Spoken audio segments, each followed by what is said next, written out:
Listener discretion is advised. Hello and welcome to Comedy, the podcast that helps you find new, emerging, and undiscovered independent comedy podcasts. I'm Greg, the host and curator of comedy. Today's episode is from Films and Fermentation. Films and Fermentation are three friends who like to talk shit about movies while getting shit-faced.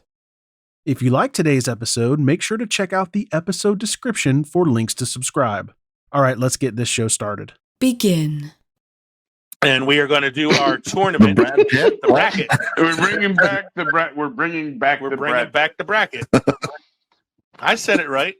I'm not that drunk. It didn't sound like it on our It end. sounded on our end.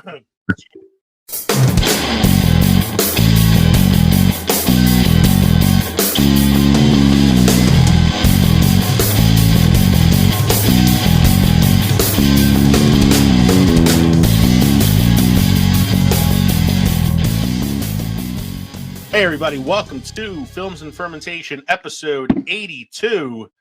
That's right. Welcome to Films and Fermentation, a movie and alcohol podcast. I'm Leo. I'm Kevin. Mike. We're three friends who like to talk shit about movies while getting shit-faced. In this episode, the team up is the thing as we look at our favorite ensemble films. This is episode 82, our favorite ensembles. An ensemble film is one where the main cast is composed of top-tier actors all sharing part of the spotlight, meaning that the actors and actresses in the film all get varying amounts of equal screen time, so that it's more of a collaborative effort than focusing on one actor or actress. Note, this is not a best of list. We're not doing one of those countdown lists or brackets or anything like that. We're picking our personal favorites, or at least some of our favorites. If you'd like to add to the list for a future shout out on the show, you can drop us an email at filmsandfermentation@gmail.com, or you can tweet us at filmsfermented, or visit linktree.com/filmsandfermentation to find all of our social media and podcast links. As usual, this episode is brought to you by... What are we drinking this evening, gentlemen?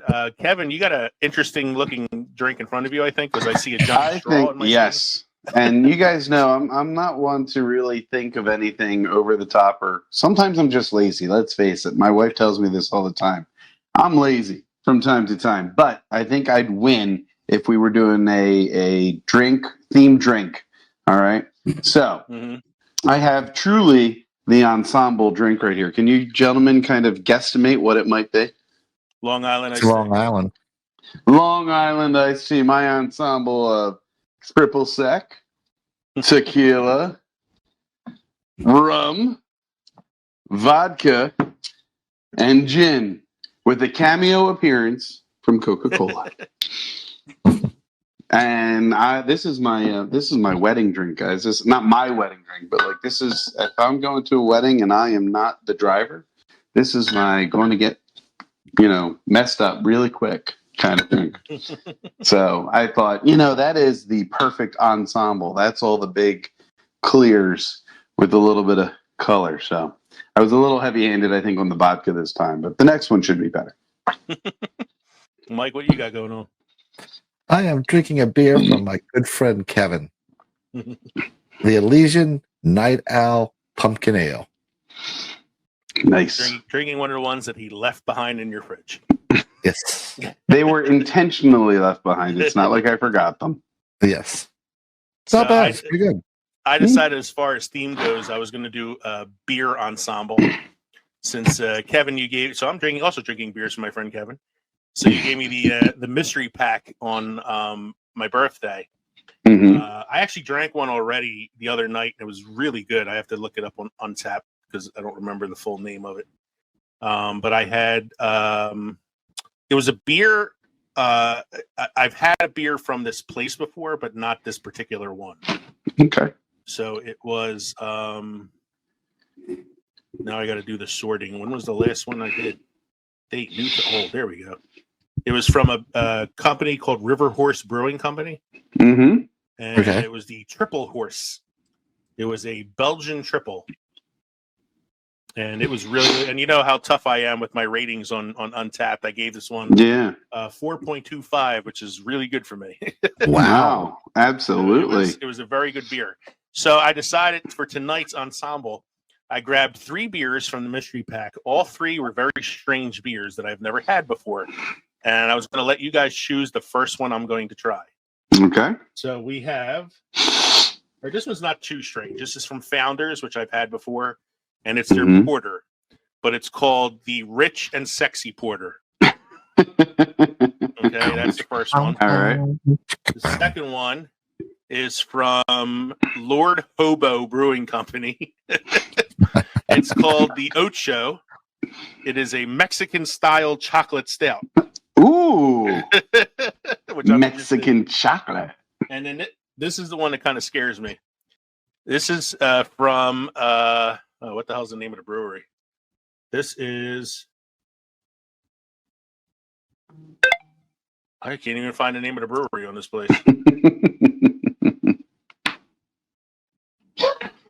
It's from Cooperstown, New York. It's a product of Belgium, it says, but I can't find the name of the brewery.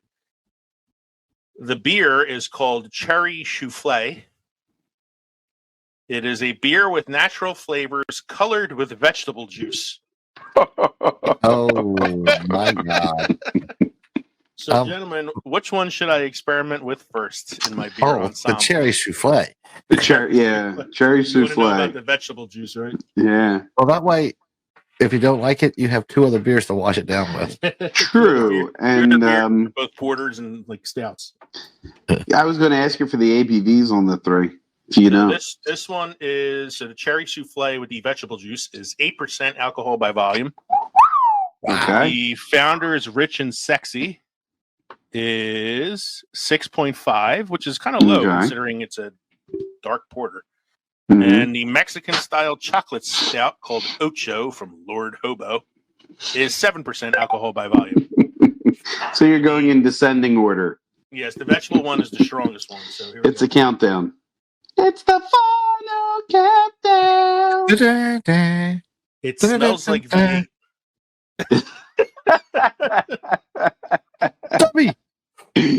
All right, here we go.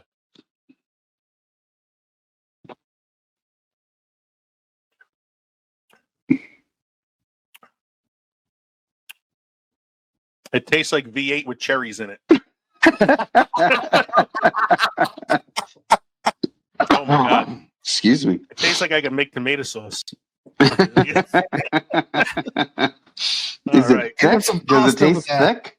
It's not a thick beer. It tastes it tastes kind of like a I don't know what to say, like a maybe like an ale or like a saison or something. It's not a thicker one. But man, that is an interesting palate. Chocolate, cherry flavored V8. He's going for the second one. I'll be honest, I might not make it all the way through that bottle. I don't like the waste beer, but geez. That's all right. It's the mystery pack. You can't always get a winner, you know? No. Mike, while I gather myself, why don't you give us a history lesson? This day in film history. This day in film history in 1993, actor Roger Moore, James Bond, has his enlarged prostate removed. Wow, that's a lot of like TMI. I put a crying, laughing emoji at the end of that statement because I couldn't believe that came up as a distinct. I'm like, was this on Entertainment Tonight in 1993? Roger Moore is having his prostate removed right now. Oh, you'll be surprised to know that the cherry souffle is no longer in production. And the name of the brewery is Brasserie de Chauffé. Is it still in production? They're from Belgium.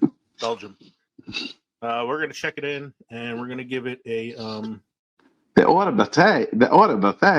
I'm gonna give it a 1.5. Low because it's Not one that I would drink again, but not too low because it is interesting. Okay. Cherry, juicy. Says one of the flavor profiles is almond. I'm not getting that. I'm getting tomato sauce. V8. So let's see. Do they have a tomato flavor palette thing here? Let's see. Mike, how many? Tomato. Here we go. Tomato. How many movies was Roger Moore James Bond in? How many did he star as James Bond in? Oh, jeez. Wasn't it like 6 or 7, something like that? Really? Yeah, wasn't that? Is- It wasn't, I think Connery had the most. Okay, Timothy Dalton had the least then, right? Because I'm only picturing him in 1 or 2. Timothy Dalton was in 2. Okay.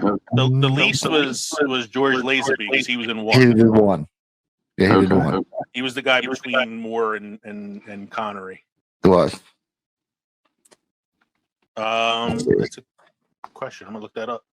Yep. So yeah, I put getting back to Roger Moore's prostate.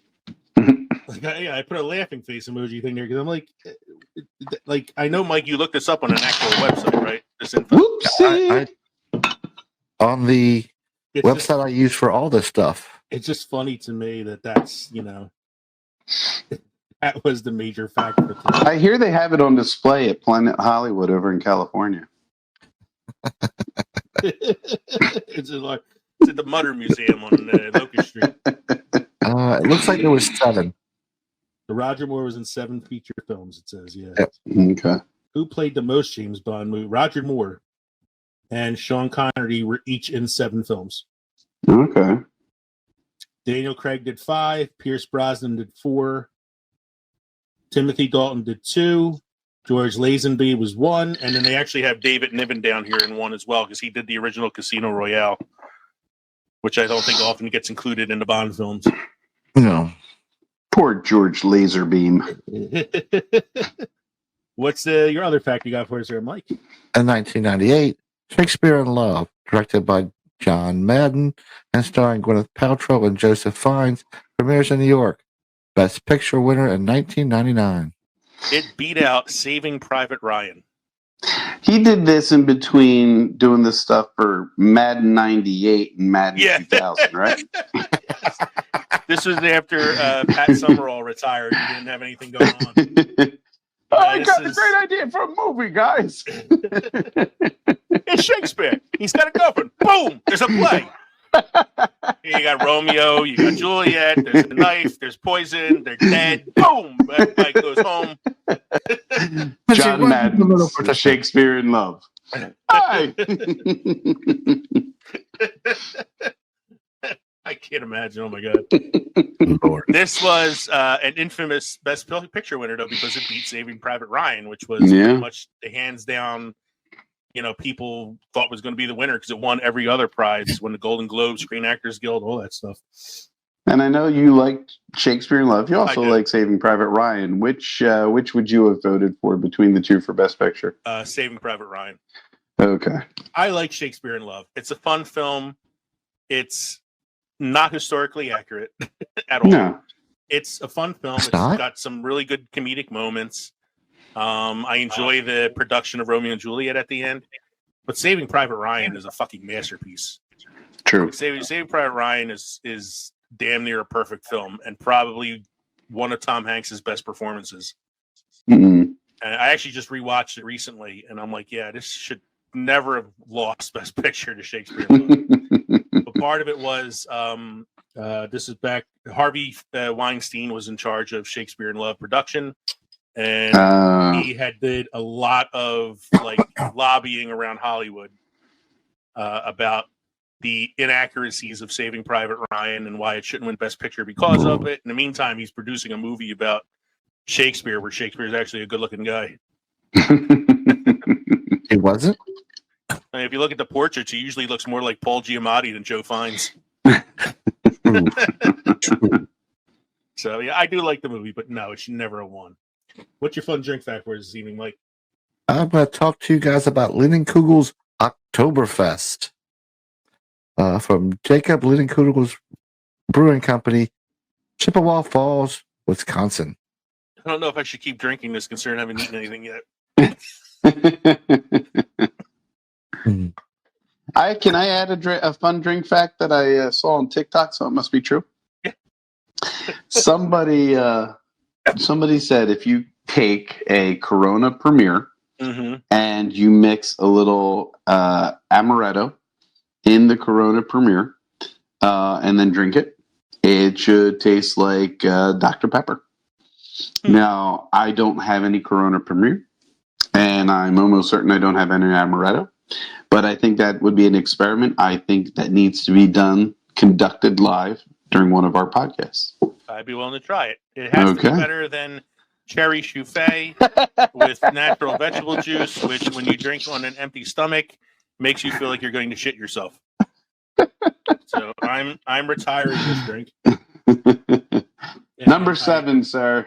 I think I'm going to move on to Ocho Mexican style chocolate stout. There you go. Because I'm curious. ESPN Ocho. ESPN Ocho. I'm sorry, Mike. What's your drink fact for this evening? We're going to talk about this red bronze in a glass with wispy white mustache of foam. This old Wisconsin brewer's version of the classic German fest beer is malty, nutty, and faintly sweet in the bouquet. The roast nut quality increases on the palate without too much toasted flavor from the Munich malt. The malt has a very authentic depth to it, perhaps without the intensity of some traditional Bavarian versions, but also without any heaviness or thickness. This 5.1 ABV fest remains clean and malty, but infinitely drinkable, as fest beers were intended. Pleasantly, there is no caramel malt character here, which is often erroneously used in American versions of this style. Leinenkugel's Oktoberfest.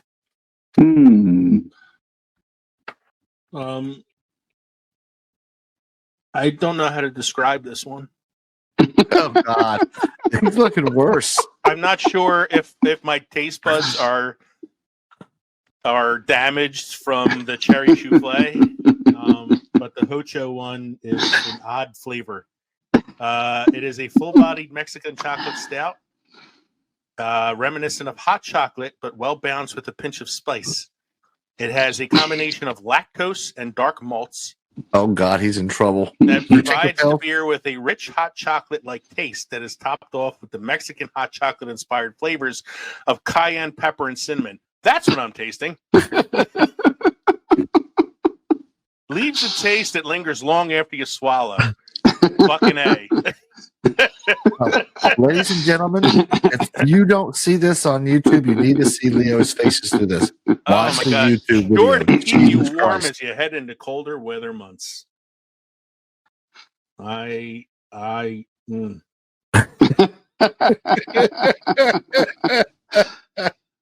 know. Is it keeping you warm in these cold winter months? I'll tell you what, it's keeping me something. Oh God! Lee, I'll say this for you. Oh, for today Kevin, is Stout Day. Since Kevin gave you these beers, Stout Day 2022. Here's your drink back for you. Hey, Lee, since Kevin gave you these beers, I'll do this for you. Okay. You corned beef drinking motherfucker. I would have rather had the corned beef beer at this point. Oh, you guys both like that one too. I did. I actually did like it. You're like, I never okay, tasted it. You Are drank you kidding it. me? No. You Weren't guys- you there? We were at Leo's house. No. Oh, I could have sworn I brought one and I asked you and Leo tried it. I could Leo have you did. And I liked it. Mm-hmm. I never got to try it. Better than this one. Next time I have hot chocolate, don't think I'm going to put any cinnamon and cayenne pepper in it. Whew, it's not as bad as the cherry one. But It looks close by your face. It's difficult to get through. I think I'm just totally fucked in the taste buds right now from the 2 beers I just drank. Like I'm looking forward to the rich and sexy, but I'm afraid it's not going to taste good because I've already ruined my taste buds. Or maybe you have a buffer in between, you know? Yeah, like a glass of water. Yeah, glass of milk. You know what I'm going to eat? with this. Since it is a Mexican style beer with cayenne pepper, I'm gonna A have dubby? a couple hot tamales with it to see if it helps. Yeah, just put more cinnamon in your system. Yeah. Yeah, I'm going to burn my asshole when I shit later. So notes from last show, Lee. Yeah, can somebody do that for me? I'm doing. Sure. Oh, I can't read the synopsis on Glip. Yeah, we can't do that. Hold on, I got it. But we can thank Wayne G for Recast Pod. Yes, For joining Wayne, us. thank you for showing up. Go ahead, Mike. I'm sorry, I interrupted you. No, I was thinking Wayne too. Oh, okay. Thanks, Wayne, for popping in and going over the recast with the monster movie classics, the Universal monster movie classics. We enjoyed your input. You and I saw eye to eye on Frankenstein's monster, and it was good. It was good fun, Wayne, and we hope to have you on the show again. And apparently, there's a fun hypothetical. So, our fun hypothetical. I got it. I know what it is. Okay, go for it. There it is, right there. There it was. I gave it to you. That wasn't a hypothetical. That was quite literally a literal. Not easy hosting the show, is it?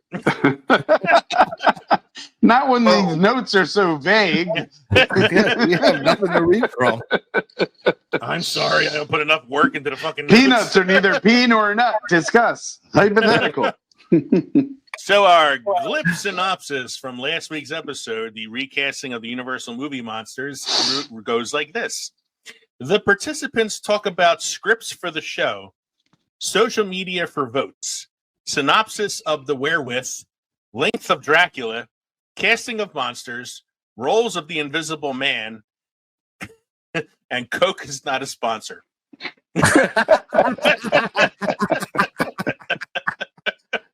We said that once. We really nailed that episode, I think, in that good synopsis. Yeah.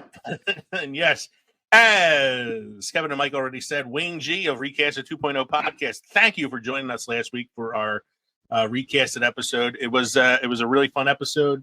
We got a lot of really cool feedback on it on Good Pods and Spotify and Twitter and all the other places that you can find us. So yeah, thanks again. And that being said, I should give you guys a little recap of Good Pods and where we're at right now. Thank you very much. That was a really good episode and a fairly popular episode. So we ended up with the 60th most popular episode of the week out of the top 100 episodes on Good Pod. Okay. And of the top 100 shows, we were number 65 on the indie list and 73 on the regular list of the top 100 shows. Of the all TV and film podcast list, we were number 13 on both the indie and regular list. And on the film review podcast Good Pods list, we were number 8 on the regular list of the top 100 film review podcasts and number 7 on the indie film review podcast. Single digits. Single digits. We were number 6 a couple weeks ago. That's the highest so far. So I'm really hoping we can either at least get back to 6, if not, finally get to that 1 spot at some point. A lot of fun. Yeah, I'm happy being in the top 10. Yeah. So our fun hypothetical is this. I was listening to the radio this morning. They were talking about the Phillies game, and they were talking about the walk-up songs and how fun some of the walk-up songs are, and how fitting they are for certain players and stuff. And I thought it'd be a fun hypothetical to hear what each of you would have as a walk-up song if you were a professional baseball player. So if you were walking to the plate, what song would be playing in the background? Ooh, I already know mine because I've had time to think about it. Well, no kid.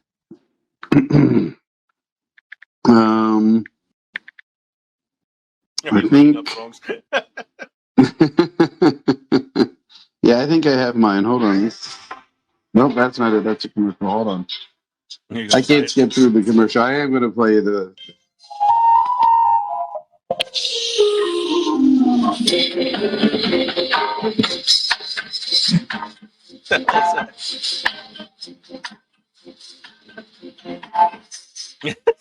I can't make out what it is. It's not really coming through.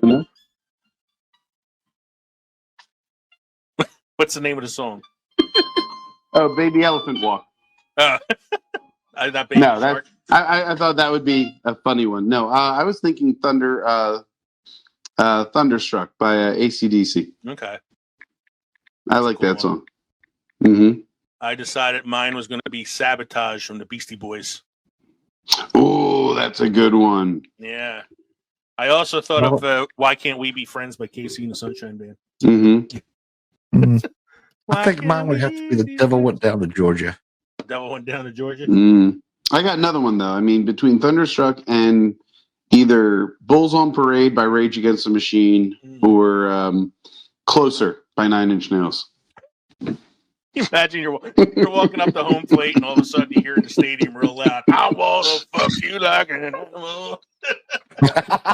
You get me closer to God. Oh, so the Founders Rich and Sexy is my savior this evening because it is a dark, rich porter that actually tastes good. Oh, good.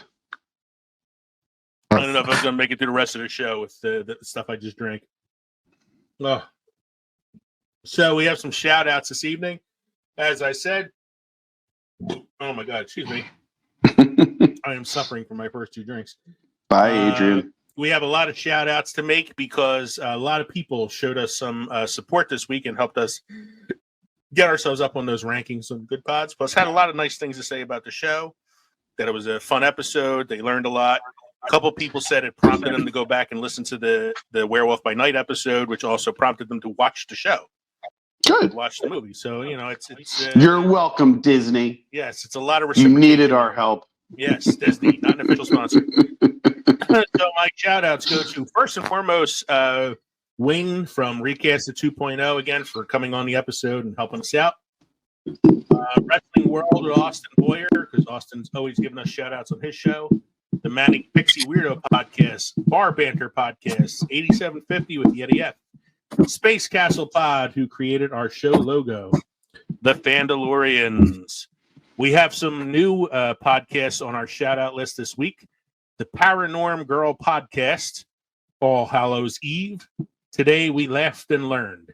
Visit Vegas Places Podcast. The Amusement Films Podcast. Two Wizards Podcast. Fan in the Van. An old friend who hasn't had a shout out in a while at Gen TCM. Midnight Horror TV Podcast. The Geeky Dad Podcast. Stop Thinking with Your Butt Podcast, which is an awesome podcast name. And DJ Scoob at the Undiscovered Entrepreneur Podcast. Thank you, everybody, for your support this week. A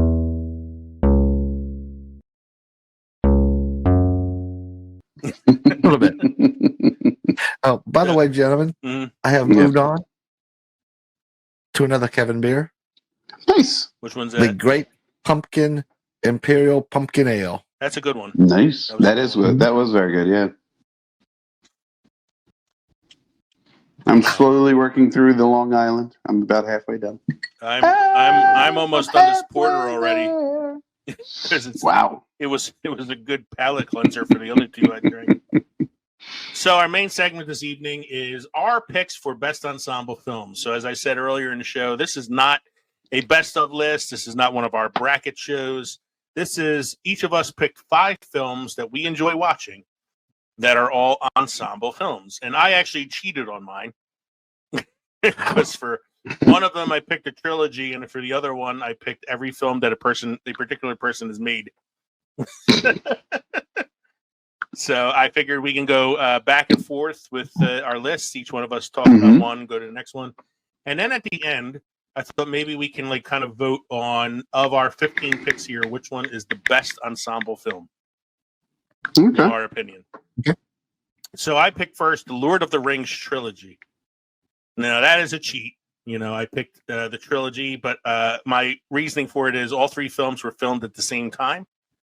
Or not so much at the same time, but they were filmed concurrently in New Zealand and released separately, but all filmed as one, which is a very odd thing for movies. Studios don't usually do that, put out the money to have the sequels filmed before the first film even comes out and to see if it's a success or not.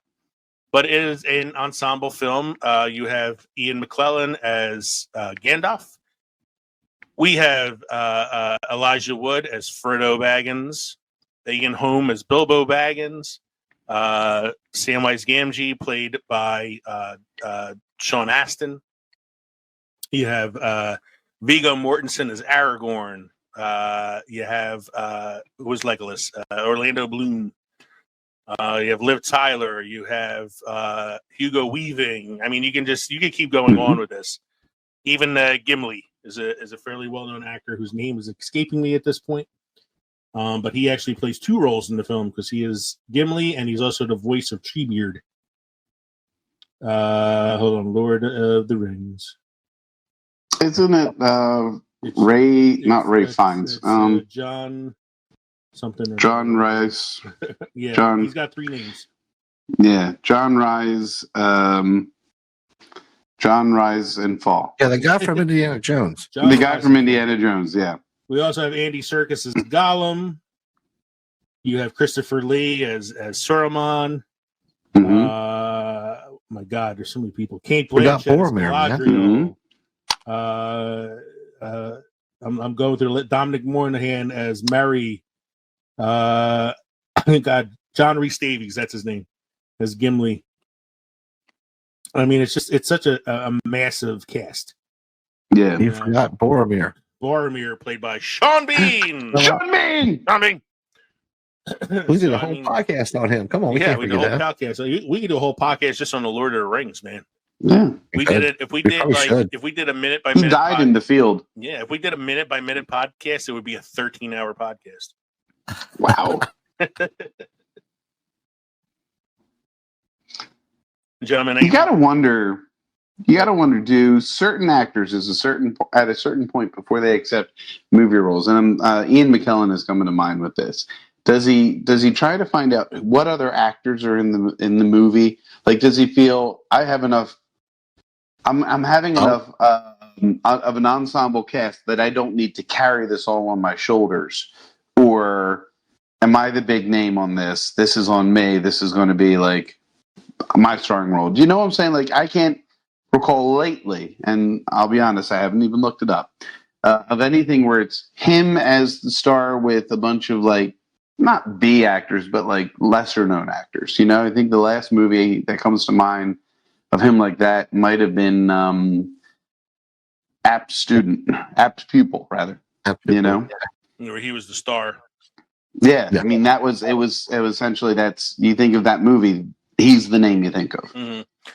I think it's some of it's probably that, like, who else is acting in the film, but also you have to think this is like, at this point in Ian McKellen's career, he was probably at his most famous because he's doing the Lord of the Rings, he's doing the X-Men films, you know, and then he has enough clout now that he's able to produce and direct the Richard III film that he starred in, right? Because he has all this success with these other films. So I mean, like, he might even have a say in who else, you know, gets to be playing in the movie as well. You know, you never know. Yeah, I don't know, but yeah, it's a good question because also you got to think, like, Viggo Mortensen originally wasn't Aragorn. It was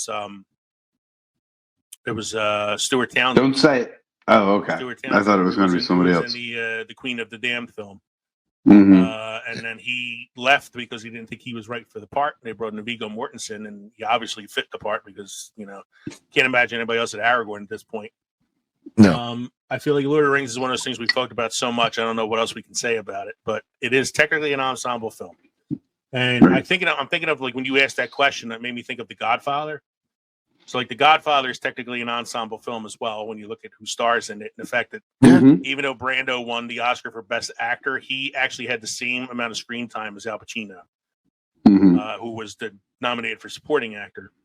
And there were some cast and director suggestions from the studio that Marlon Brando turned down. They originally were going to hire a different director to do it other than Francis Ford Coppola.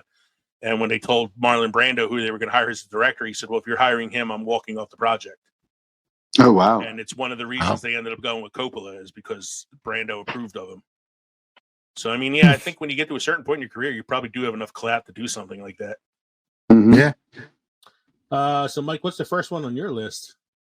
first one on my list is the 1960 version of The Magnificent Seven. You didn't want to go with the one with Denzel Washington and Chris Pratt? Nah, I'm going to go with the one with Yul Brynner, Steve McQueen, Charles Bronson, James Corbin, Walter Ball. For a 1960 cast, man, that's a fucking cast. It is. Jesus Christ. So it's one of my dad's favorite films. I know that. He loves that movie. So it's the Magnificent Seven. Yeah, I mean, it's not much different than the one that's the one with Pratt, but it's a little bit different, but still going down to Mexico and saving a village. I thought those were the Three Amigos. I think which is also an ensemble cast. It's also an ensemble cast. I think the Three Amigos was kind of like a spoof of the Magnificent Seven. So yeah, you had Yul Brynner, Steve McQueen, Charlie Bronson, Eli Wallach, Robert Vaughn, James Coburn. I mean, that's like a who's who of 1950s and 60s actors, man. It won. I think it won an Oscar for something or another. It might have been nominated at least. Nominated for one Oscar. Nominated for Best Music. It does have like one of those like iconic theme songs to it. It actually led to a sequel, The Magnificent Seven Returns. There's like 3 or 4 sequels. Yeah, I think there was one like there was Magnificent Seven Returns, and I think there was one called like the Magnificent Seven Ride Again or something like that. Rides Again, yes. I think Yul Brynner was the only one who really returned for most of them. Oh, Yul. It's also a movie it's actually a remake. It's based on a Japanese film by Akira Kurosawa called The Seven Samurai. Right. Which was, the original version of this film. Also, if you're somebody who can handle subtitles, I would suggest you watch any Akira Kurosawa film. They're usually pretty magnificent. Actually, like the Magnificent Seven. he is listed as one of the screenplay writers for the screenplay. Well, because it's based on his material. Yeah, so it's like screenplay from an adapted source or something like that. Kev, what's the first one on your list? I love the first one here. It's The Expendables, the 2010 action-packed superhero movie with all of our favorite 80s actors: Sly Stallone, Dolph Lundgren. Hold on. Arnold Schwarzenegger, Terry Crews, Mickey Rourke, Bruce Willis, Jet Li. Now all the 80s and 90s super action stars. You can go by extension. You can throw in the Expendables 2 and Expendables 3 in there too, because they just kept adding to the cast with each one. Yeah. You had Wesley Snipes in one of them, Antonio Banderas. Yeah. You had Bruce Willis. Bruce Willis in a couple. You had Chuck Norris in the second one. You had Harrison Ford made an appearance. Kelsey Grammer of all people. All these just different actors getting together. What was basically I feel like it was like an homage to the 80s action films where you had like these giant muscle-bound guys who can't get hurt. You and I have never laughed so hard during an action movie. I was going to say, you don't get hurt in these films unless you're Liam Hemsworth. Then you get a fucking spear in the heart in the first 5 minutes of the second film. By Jean-Claude Van Damme, of all people. Oh, Jesus. Kevin and I went to see the first Expendables together, and we were the only 2 people laughing in the theater. Like, we were hysterical laughing with every kill, with every death, with every when Terry Crews comes out with that gun that's just like blowing people into pieces. We were like, this is the funniest shit ever. When Jet Li kicks that guy in the head and cracks his neck in half, when they're dropping C4 every 3 inches, and they have this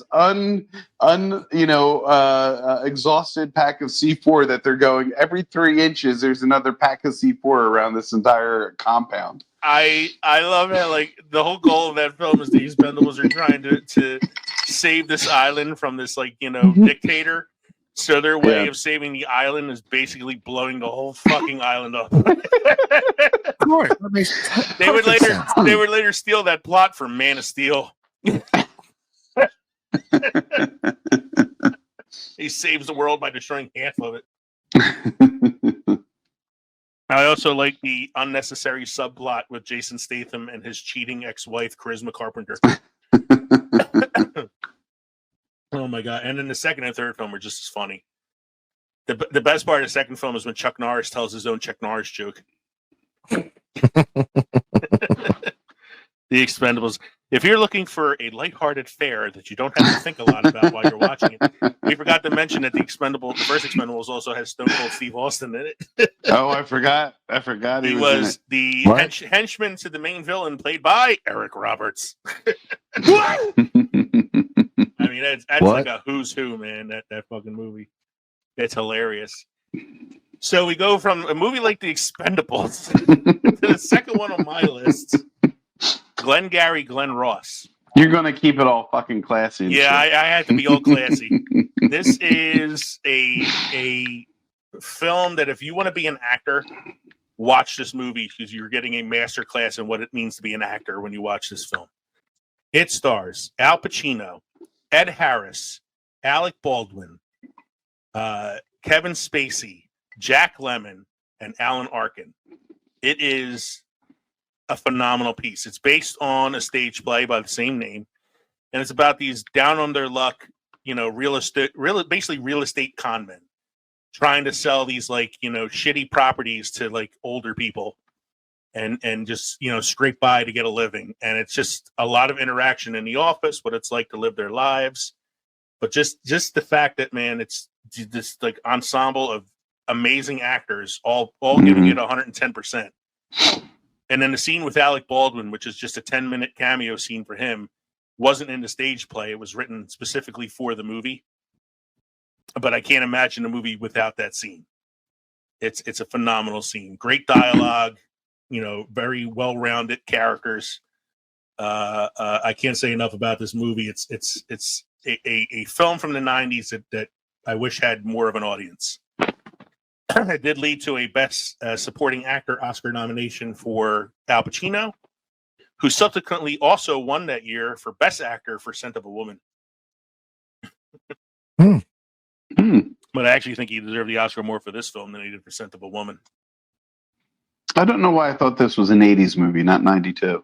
It feels like an 80s great movie. ass. Mm-hmm. It feels like an 80s movie because it's well, I think the play was written in the 80s, written and performed. Okay. And so like it feels like an 80s movie, even though it came out in the 90s. I think it was also early in the 90s too. So it was like that kind of It's 92, yeah. that like weird transition period between like the late 80s, early 90s where it's hard to tell what decade you're watching a movie in. Right. But it's a great film, and it basically takes place in two locations.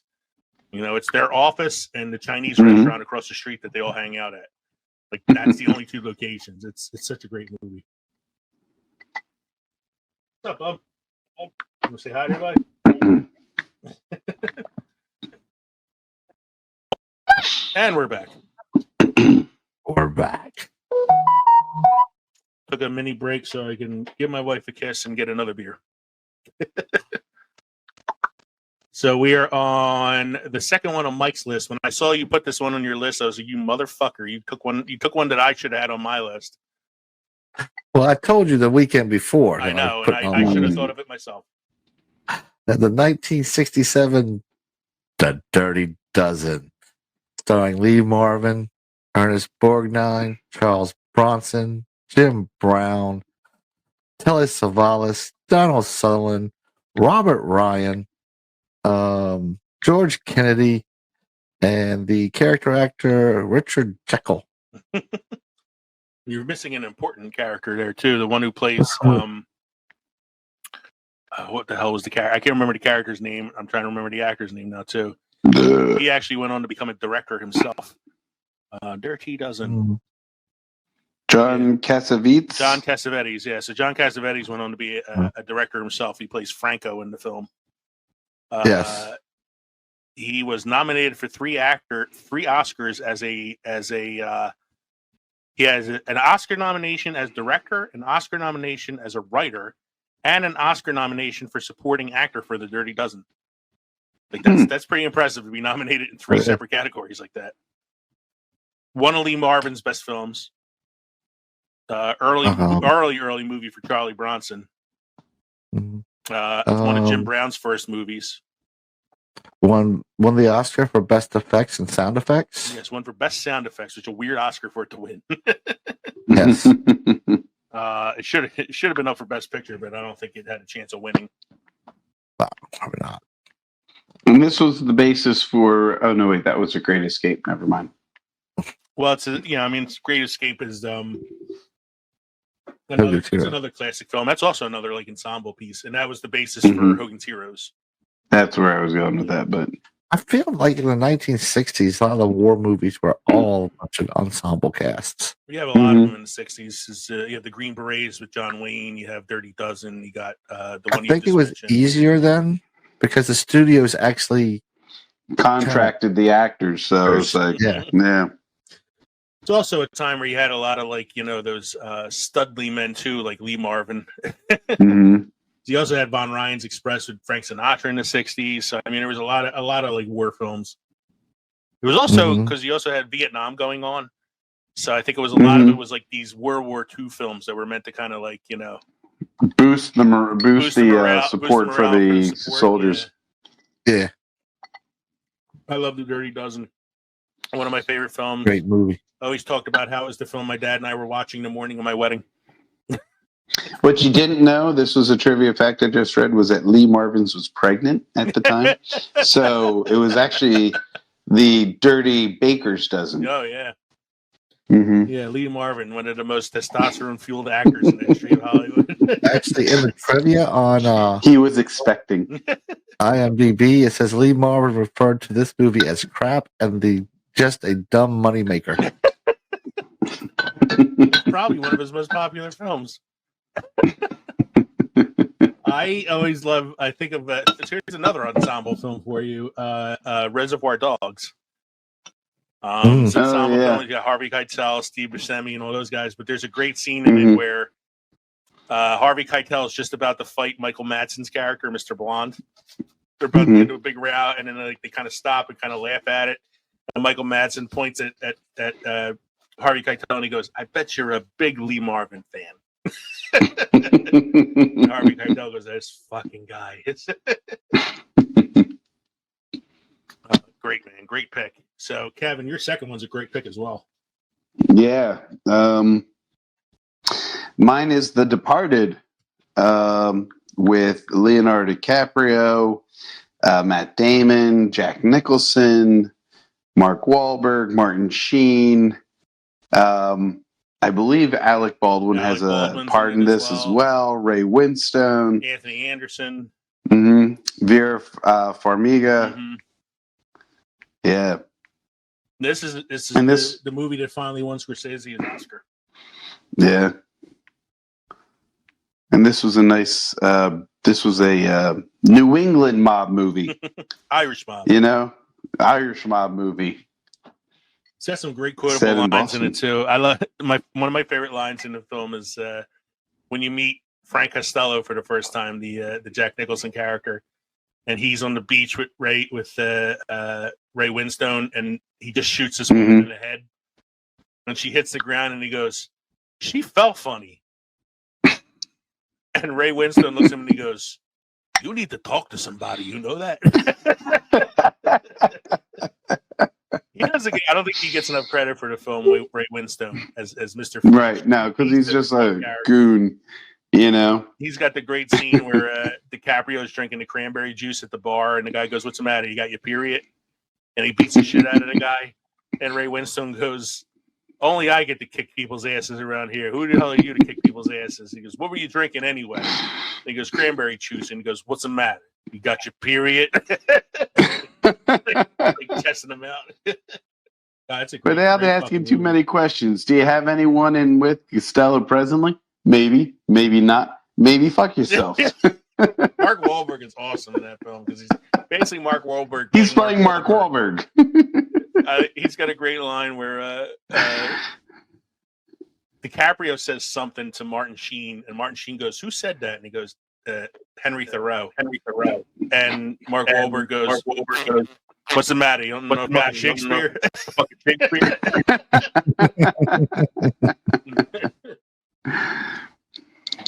I'm the guy doing my job. Who the fuck are you?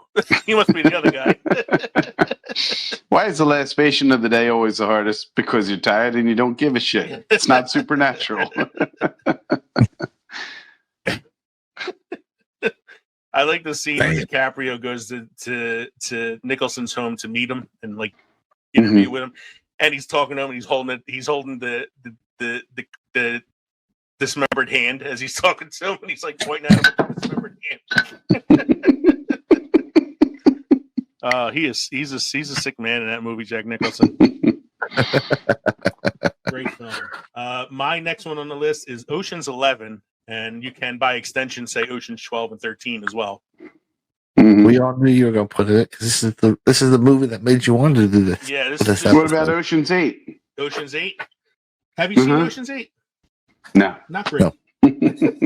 That's another ensemble cast, but none of us are. And I hate to say it's not great because it's a lot of great actresses in the film, but it just didn't have the same, I don't know. Like, je ne sais quoi?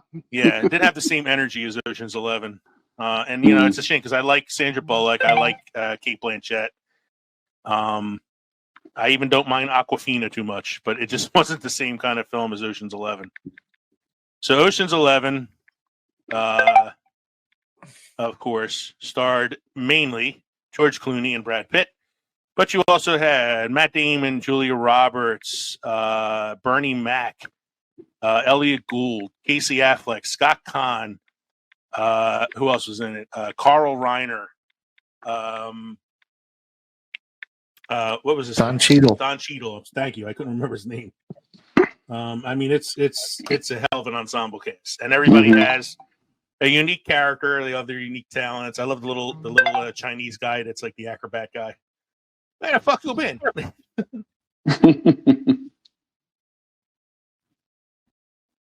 Yeah, it's good news. So, I am. Yes, sir. So, yeah, Ocean's 11, 12, and 13. 12 was not a great film. I think it was like the most boring of the three. Ocean's 13 was kind of fun because it kind of went back to Ocean's 11 a little bit. Mike, you have an interesting one on number 3 there. Yeah, but just before I go to number 3, we should all be ashamed of ourselves. Why is that? I am. Every day, man. I wake up and that's my first thought.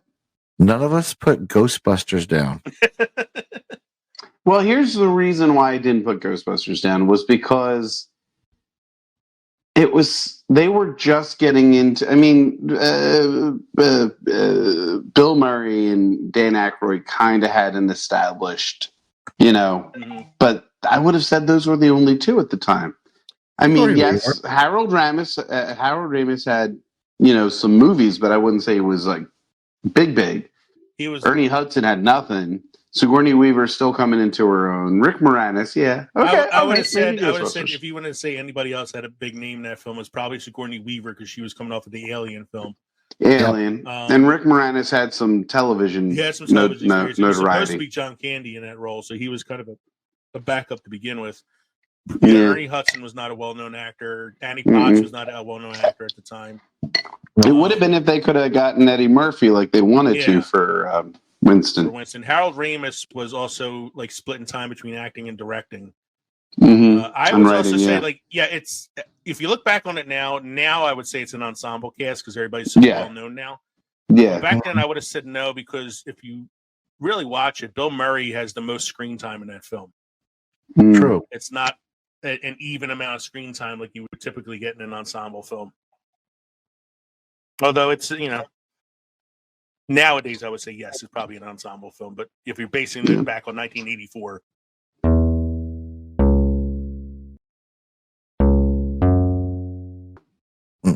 But what is your third one there, Mike? So, talking about the 80s,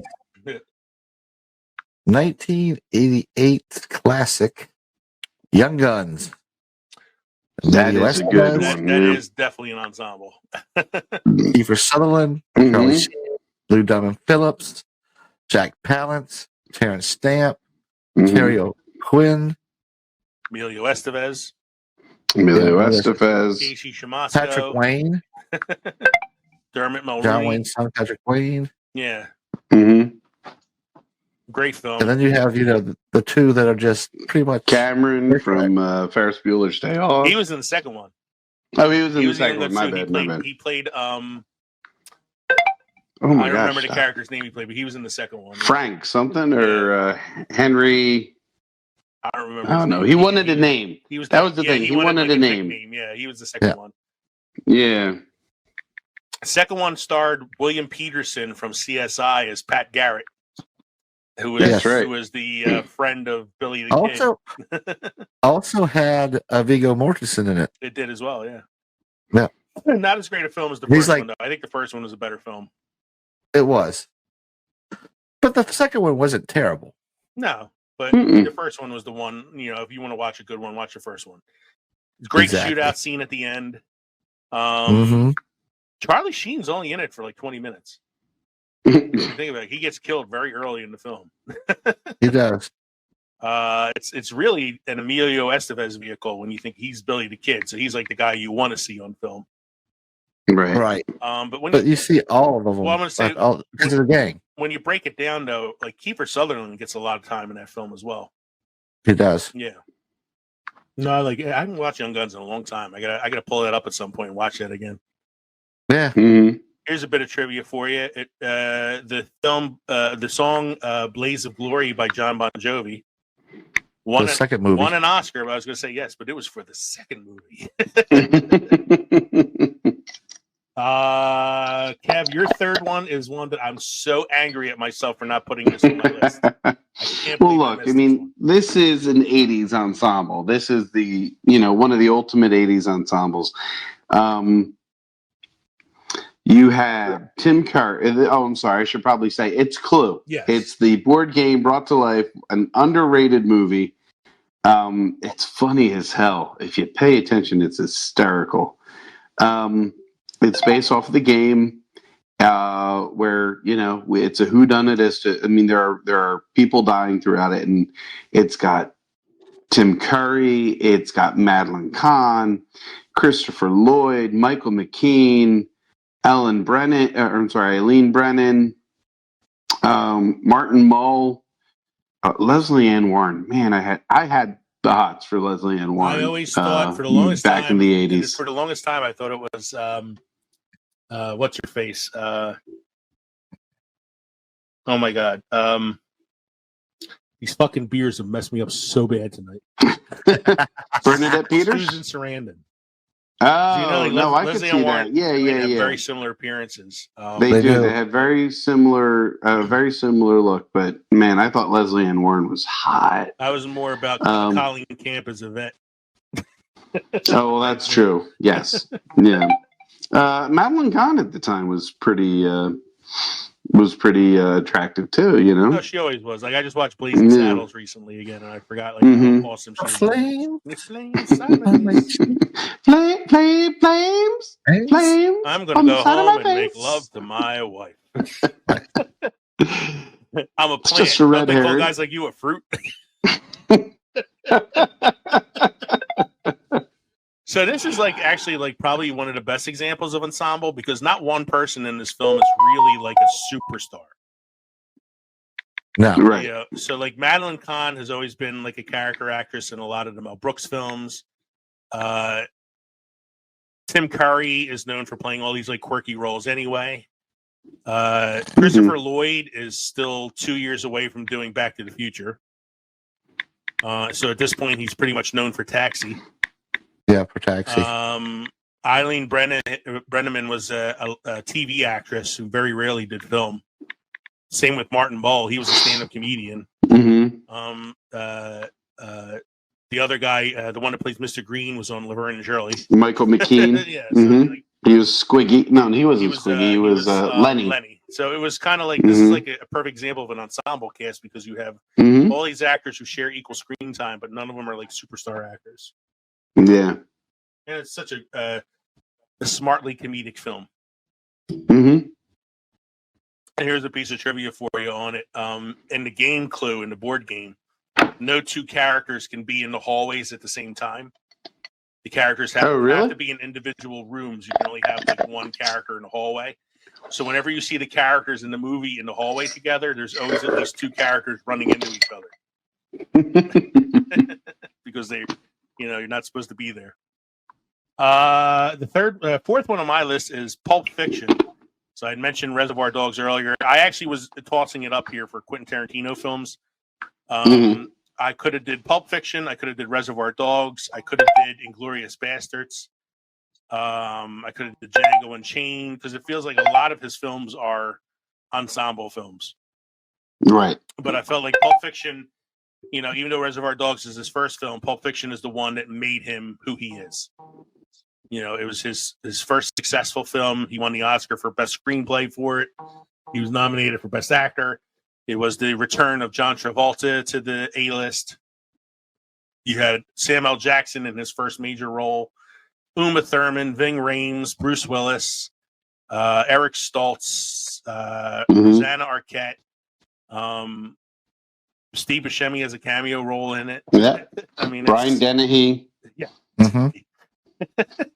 It's one of those films, man. It made a lot of names for a lot of people. Another wholly quotable film, especially my favorite scene starring the amazing Christopher Walken and the whole watch speech. Excuse me. Which I won't get into it again. I've imitated that speech many times on this show. Mm-hmm. Mike, what is your fourth one?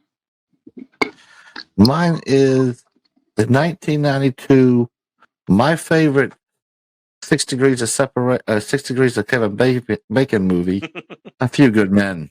It's an awesome movie for playing 6 Degrees of Bacon.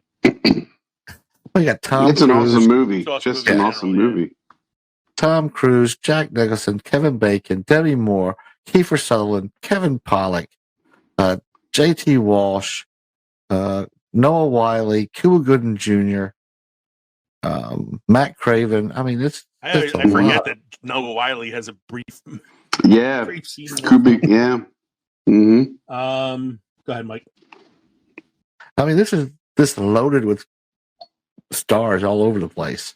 Chock full of stars. Yeah. Also has one of the greatest monologues in movie history. I want truth. You can't handle the truth. You want me on that wall. You need me on that wall. You want me on that wall. You need me on that wall. Amazing. So this is a You may not like what I do, but you don't get to criticize the way that I do it. You sleep under the blanket of freedom I provide and question how I provide it. Did you order the code red? You're goddamn right I did. I love what you gotta watch. Look at you can find it on YouTube. Kevin Pollak, who was in the movie, does a great Jack Nicholson impression, and he does this impression of Jack Nicholson on the set of A Few Good Men, and how Rob Reiner would say action, and he would immediately get in character and be like, "You want me on that wall? You need me on that wall." And he goes, then he would yell, "Cut." And all of a sudden, he was like the drunk, like crazy Jack Nicholson that everybody knows. And he'd be sitting on like the stand, like looking around, like he didn't know where he was, and be like, "Robbie, how was that scene?" And then immediately yell action. All of a sudden, he was back at it again. I remember this being like a stacked year for the Oscars, man. I'm gonna rip the eyes out of your head and piss on your dead skull. You fuck with the wrong Marine. He's got a great line where he's like, "There's nothing like a blowjob from a superior officer. Except now that I'm a colonel, I'm going to have to wait for some broad to become president." Okay. I love Aaron Sorkin movies to begin with, and this was just another quality, story from Aaron Sorkin. So here's oh my God, man, this is crazy. So the year for this movie came out, 1993 Oscars. Gene Hackman wins Best Supporting Actor for Unforgiven. Great movie, another great performance. But Jack Nicholson was nominated that year for A Few Good Men. Al Pacino was nominated that year for Glengarry Glen Ross. Jay Davidson nominated that year for The Crying Game. I mean, there's a lot of actors in that category. And I'm trying to think like by movie here. Let's see. Best Picture was Unforgiven won for Best Picture. Also that year was The Crying Game, A Few Good Men, Howard's End, and Scent of a Woman.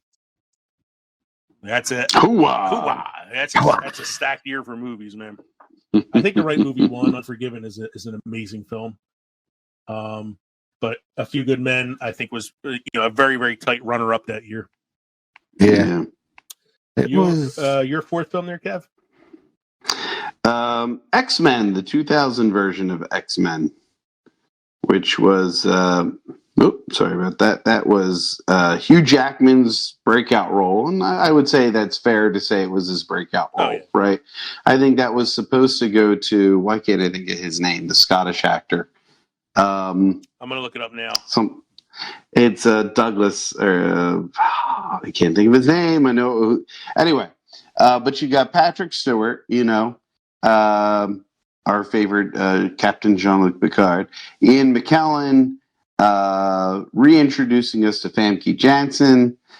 It had James Marsden. Halle Berry was pretty big at the time. Anna Paquin was equally big at the time. Rebecca Romaine Stamos at the time. I keep knocking over the rum. I'm just going to have to drink the rest of the bottle. And then you had the introduction of others, James Marsden, Tyler Mane, who I believe was a wrestler prior to the movie. He was a professional wrestler. Okay. And Ray Park, the actor everybody sees but nobody knows, Ray Park playing Toad, but his notoriety was also Snake Eyes in the G.I. Joe movies, as well as our favorite Sith, Darth Maul. Here, I got them for you, Kev. The actor whose name you're trying to think of that was almost cast as Wolverine is Dougray Scott. Douglas Scott. Dougray. What's his name? Dougray Scott. Dougray Scott. He was I was saying Douglas, but Dougray. That's right. So he was almost cast as. Listen to this list. He was almost cast as Wolverine, but other actors that the studios had in mind. Ready? Mel Gibson. No, I don't think that's a good fit at all. No. Gary Sinise. What? Gary Sinise, great actor. I don't think he fits the role. Johnny Depp. Lieutenant Dan, you got claws. Johnny Depp, Keanu Reeves, Thomas Jane, who would later go on to play the Punisher, Edward Norton, Viggo Mortensen. I think I could see Viggo Mortensen in the role, maybe. I could maybe see Viggo Mortensen. Jean-Claude Van Damme, Aaron Eckhart, Prime, maybe. Russell Crowe. And this is my favorite. He might have pulled it off. This is my too, favorite. My favorite one. The 2000. original actor who was named for the role was Bob Hoskins. Like, that is not a lie. Bob Hoskins was like early in the development of the film. He was named for it, but this was back when they were talking like early '80s, making an X-Men film. Oh, okay. But that's not the weirdest one. The weirdest one was while the studio was Rowan Atkinson. No, the studio was looking at Glenn Danzig, who was the former lead singer of the Misfits punk band. Yes, that's an interesting one. But as we were talking about the pre-show, the X-Men, the original X-Men film, is a good example of ensemble because at the time you're talking about a bunch of actors who were not real well known and who all had equal screen time, basically. And it's not until like the later films where Wolverine kind of becomes the main character. I think they did. That's a good point. First one was more about Anna Paquin. Yeah, I think they did themselves a service hiring somebody lesser known to play Wolverine. Yeah, because they didn't go in with any expectations, and you didn't go in looking at like, oh, I know who that actor is too. So it's more like Hugh Jackman was the Luke Skywalker of basically X-Men. That's he was Mark Hamill, fresh face. Not to get too far off topic. That's always been a weakness, I think, of George Lucas is he likes to hire unknowns, and sometimes it's not always a good thing. Not always. The last one on my list is definitely a cheat. I put down as some of my favorite ensemble films, every Wes Anderson film ever made. But they are They are ensemble because he's one of those directors that yeah. has his he has his stable. Mm-hmm. He has his crew, and then he has his add-ons to his crew. You know, So he always has Owen Wilson. You always have Owen Wilson. You always have Bill Murray. Kate Mm-hmm. Blanchett's one of his regulars. Ed Norton's one of his regulars. Jason Schwartzman's in every one of his films. Mm-hmm. He gets Tilda Swinton a lot in his movies. Yep. Willem Dafoe is in a lot of his films. Jeff Goldblum's in a lot of his films. Adrian Brody. Brody's in a lot of his Mm-hmm. movies. So it's like, he has his selection of actors. And he's an acquired taste, Wes Anderson. I know he's not for everybody, but I really enjoy his films. Mike, your last one on your list is another one I debated on as well, and I also debated on this and another film. Well, I was debating all of them, and I went with this one because it does have the most actors in exactly. it. Mm-hmm. It's Avengers Endgame. It's you got Downey, Evans, Ruffalo, Helmsworth, Johansson, Runner, Cheadle, Rudd, Krug, Cumberbatch, Boseman, Larson. We started Gillen, Evangeline Lilly, Renee Russo. Renee Russo. Yeah, she's Thor's mom. That's right. Yeah, Thor's mom. Oh, that's right. I forgot about her. Shit. Elizabeth Olsen, Anthony Mackie, Sebastian Stan, Tom Hiddleston. Wow. Brian Dennehy. There's so many people in the freaking Dave film. It's like, I forgot Renee Russo. John Favreau, Haley Atwell, Natalie Portman, Angela Bassett, Michael Douglas, Michelle Pfeiffer, William Hurt, Dustin Diamond. Horiki. He played the Screech. Gwyneth Paltrow, Robert Redford, Josh Brolin, Chris Pratt, Samuel L. Jackson. One of the last movies for William Hurt, playing General Ross. Yeah. It's so yeah. Remember, you're talking voice actors. No, I know, like Bradley Cooper. You have Vin Diesel as the voice of Groot. Vin Diesel. You have I'm sure there's plenty I've skipped over. Sean Gunn as Kraglin, but he's also the body double for Rocket the Raccoon. I mean, it's crazy. Like, I agree with you. Like I thought I thought the original Avengers film was an ensemble, a little bit as an ensemble, and Infinity War. But Endgame, it's an amazing as an ensemble because Infinity War and Endgame are both amazing as ensembles because they find something for every character to do. Exactly. Like there's no wasted storyline. There's no Last Jedi Casino Planet. Tilda Swinton. You know, Tilda ancient Swinton is one, the ancient one. Yeah. Jesus Christ! I keep finding more. Oh, you can go on and on, man. There's so many people in this film. That's a great choice. Oh, Zoe, Gamora. Oh, Zoe Saldana. Yeah. Yes. Yeah, Tessa Thompson as Valkyrie. You got Brie Larson as Captain Marvel. You know, Josh Brolin as Thanos. You got you can go on and on, man. That's a good one. Benedict Wong. Wongers. But surprisingly, no Nick Fury. No Nick Fury. He's there. In Endgame? Yes. Are you sure?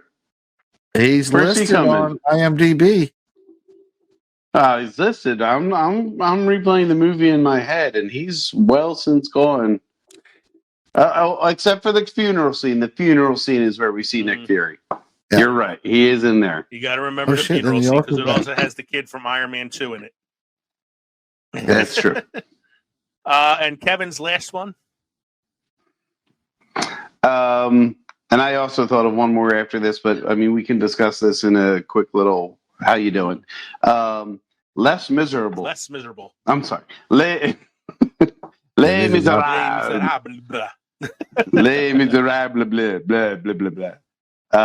This, I'm going back with the Hugh Jackman. I got a huge Jackman that I want to talk to you guys about. But this is an all-star cast. It's got Hugh Jackman, Russell Crowe. It's got Anne Hathaway, Amanda Seyfried, Sacha Baron Cohen, Helena Bonham Carter, Eddie Redmayne, Brian Dennehy, Aaron Trevitt, Samantha Barks. Brian Dennehy has been dead for like 20 years at the point of all these movies that you're sticking him in. I miss Brian Dennehy. He was in that great ensemble film, Tommy Boy. I was thinking Cocoon. Talk about an ensemble cast. Les Miserables is a great film. I think it's one of the better musical adaptations. Yeah. Oscar for Anne Hathaway. You mean Cats didn't do it for you? Cats didn't do it. The minute they told me they were taking out the CGI assholes, I was like, I'm done. Les Miserables is an amazing film. Great film. Great. I mean, Anne Hathaway's performance alone is worth the price of admission. Yeah. It's only about a 15-minute role, but it's also one of my favorite plays to begin with, so it's easy for me to like the film. Mm-hmm. Anything else to say, gentlemen? Kev, were you going to throw grown-ups in there too? So, now, that's an ensemble. That's an ensemble. You got Adam Sandler, Chris Rock, Kevin James, David James. Spade. Mike started walking away from the computer. Yeah, because I was going to go with like Stand By Me or Lost Boys. Lost Boys is a great one. No, but thinking about it, I was thinking Spider-Man No Way Home. If you're talking about a culmination of all the Spider-Man movies, you couldn't get a bigger ensemble than that, Even though it does focus on Tom Holland, his universe initially, but to bring in Willem Dafoe, to bring in Andrew Garfield and Tobey Maguire and bless you. That one, I hear you. That's a good one. Mike, do you have any beer wisdom for us this evening? I do. Imagine life without beer. Now slap yourself and never do it again. I can imagine life without beer if the only choice was cherry souffle. So revisiting drinks, I enjoyed the rich, sexy porter from Founders. I washed it all down with an Unterdog from Yards because I knew I was going to like that one. I wouldn't recommend the Hocho from Lord Hobo Brewing. And you don't have to worry about the cherry souffle because they don't make it anymore. Thank God. That should not end up in any more beer baskets. Kev, how are you doing with your Long Island iced tea there? It is since gone. I don't think I should do another. I still have work tomorrow. It's been a while. And I think the only thing I'd say is I made it in a rush. And my jigger had a 2-ounce side and a 4-ounce side, and what I needed was 3 ounces of each. So my vodka was a little heavy, and I'm not a huge vodka fan. But all in all, I think I made myself a pretty good one, going back to my bartending days and recalling that, I was making it, and my wife said, "Oh, you just need a little bit of Coke." I said, "You also need to top it with like some OJ or some sour mix." She goes, "What?" I said, "It's got to have a slightly lemon taste, slightly citrusy taste." Or lemon juice. Or just some lemon juice, right? And I put a little orange in. She goes, "I never seen that done before." I said, "Well, look, it changed the color. It's more of an iced tea-ish color, a light brown, and it's got that hint of citrus to it." Listen, woman, I was a bartender. Pretty much. That's exactly how I speak to my wife. "Listen, woman." Yes, dear. Mike. And then she smacks you down. Yeah. Pretty much. Mike, how were your beers? Yes, dear. Both my beers were wonderful. I highly recommend it. Okay. Back on. Thanks for joining us tonight for episode 82, where we talked about our favorite ensemble films. Remember, if you have an ensemble film of your own that you would like to hear us talk about, let us know in our email, filmsandfermentation@gmail.com, or visit linktree.com/filmsandfermentation to find all of our social media and podcast links. We'll give you a shout out on the next show. In the meantime, we hope you enjoyed listening to this podcast as much as we enjoyed recording it for you. Don't forget to stop by the crossroads between pickled and fermented next week as we present episode 83. In this episode, we're bringing back the bracket. And we are going to do our tournament. The bracket. We're bringing back the bracket. We're bringing back the bracket. I said it right. I'm not that drunk. It didn't sound like it on our Didn't end. sound it on our end. Next week on episode 83 of Films and Fermentation, we are bringing back the bracket. That's right. Bringing back the bracket on Films and Fermentation After Dark. So join us next week for episode 83, the bracket episode. This time around, the bracket is going to include the best movie duos, like Jay and Silent Bob. Tango and Cash. Turner and Lady Hooch. and the Tramp. So are we doing fictional or real actors? What? What? Tango They're and all Cash fictional. I was with talking Abbott about and the Costello. characters that the actors are playing, so like the duos within the film. You know what I mean? Oh, were you thinking like Abbott and Like Costello? Abbott and Costello. You and- mean? Yeah, I mean, technically, they're playing Real fictionalized duos. versions of themselves. So, but they're a known duo. oh my god, let me make the bracket up, and then you can criticize me afterwards. I didn't ask you which way we're going. I just figured. Where is Brad Pitt fit in with all this? I'm glad we figured this out before I introduced it at the end of the episode. Kate, They'll still tune in. They'll What- still what did you listen. say This for is the comedic duo? genius. Katie said Arnold Schwarzenegger and Danny DeVito in Twins. Well, they did more than one movie, so yeah. Should have Justin Timberlake music. I'm bringing sexy back. I'm bringing bracket back. Oh, Katie said I gotta rewrite. I'm bringing sexy back to I'm bringing the bracket back. I'm bringing bracket back. You know, What? because you have all this Yeah, free I do. I time. have a lot of it. So episode 83 will be the bracket episode for best film duos. We'll be deciding later on what kind of fucking duos we're talking about. In the meantime, I'm Leo. I'm Kevin. I'm Mike. Cheers, everybody. Cheers.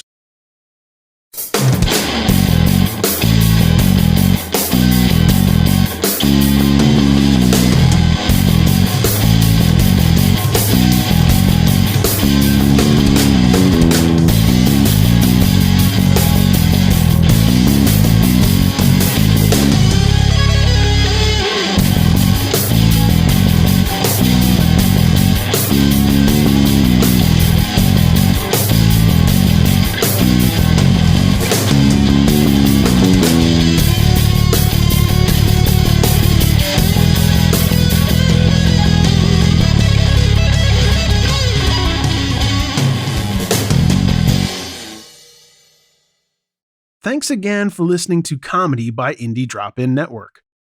If you would like to nominate a comedy podcast to be featured, just send me a tweet at Indie Drop-In. I'd also love to hear if one of our featured podcasts is now your favorite show. Indie Drop-In survives off ad revenue and listener donations. If you would like to contribute, please consider buying me a coffee. Just go to buymeacoffee.com/Indie Drop-In. If you look at the very bottom of the episode description, you will see a link. Indie Drop-In has many other shows that you also might like. Just go to indiedropin.com. All right, we'll see you next week.